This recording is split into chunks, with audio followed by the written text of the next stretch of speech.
the door, I opened it, and then they were giving him CPR. तभी देख के मैं समझ गया, and then mama also started crying.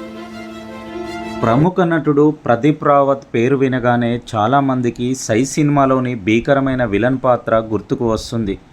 చనిపోయిన 24 గంటల తర్వాత ఆయన గదిలో ఒక డైరీ బయటపడిందని, అందులో కొన్ని వ్యక్తిగత విషయాలు ఉన్నాయని ప్రచారం జరుగుతుంది. తెలుగు సినిమా చరిత్రలో కొన్ని విలన్ పాత్రలు ఎప్పటికీ మర్చిపోలేనివిగా నిలిచిపోతాయి. హీరో ఎంత బలంగా ఉంటే విలన్ కూడా అంతే బలంగా ఉండాలి. అలాంటి అరుదైన నటుల్లో ఒకరు ప్రదీప్ రావత్. తెలుగు ప్రేక్షకులు ఆయనను అసలు పేరు కంటే భిక్షు యాదవ్ అనే పేరుతోనే ఎక్కువ గుర్తుంచుకుంటారు. సై సినిమాలో ఆయన చేసిన భిక్షు యాదవ్ పాత్ర ప్రేక్షకులను ఎంతగానో ఆకట్టుకుంది.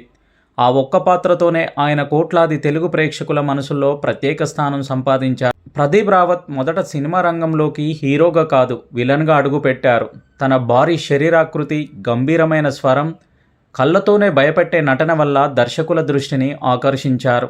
మొదట హిందీ చిత్రాల్లో నటించి మంచి గుర్తింపు తెచ్చుకున్న ఆయన ఆ తర్వాత దక్షిణాది చిత్రాల్లోకి అడుగుపెట్టారు. తెలుగు, తమిళం, కన్నడ, మలయాళం వంటి భాషల్లో ఎన్నో చిత్రాల్లో నటించి తనదైన ముద్ర వేశారు. తెలుగు ప్రేక్షకులు మాత్రం ఆయనను ఎక్కువగా గుర్తుంచుకునే సినిమా సై. దర్శకుడు ఎస్ఎస్ రాజమౌళి తెరకెక్కించిన ఈ సినిమాలో భిక్షు యాదవ్ పాత్రలో ఆయన నటన అద్భుతమని ప్రేక్షకులు ప్రశంసించారు. సినిమాలో ఆయన కనిపించిన ప్రతిసారి థియేటర్లలో టెన్షన్ నెలకొనేది.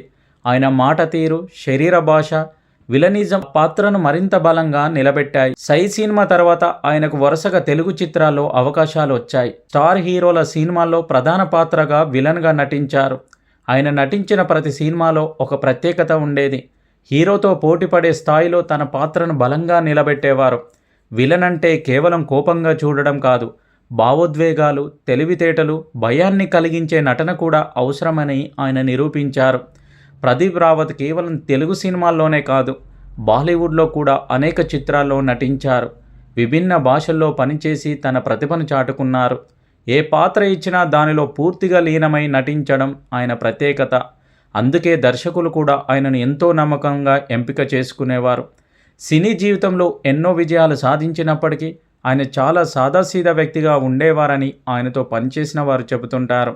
కెమెరా ముందు ఎంతో భయంకరమైన విలన్గా కనిపించిన నిజ జీవితంలో మాత్రం చాలా ప్రశాంతంగా అందరితో కలిసిపోయే మనస్తత్వం కలిగిన వ్యక్తి అని పలువురు పేర్కొన్నారు.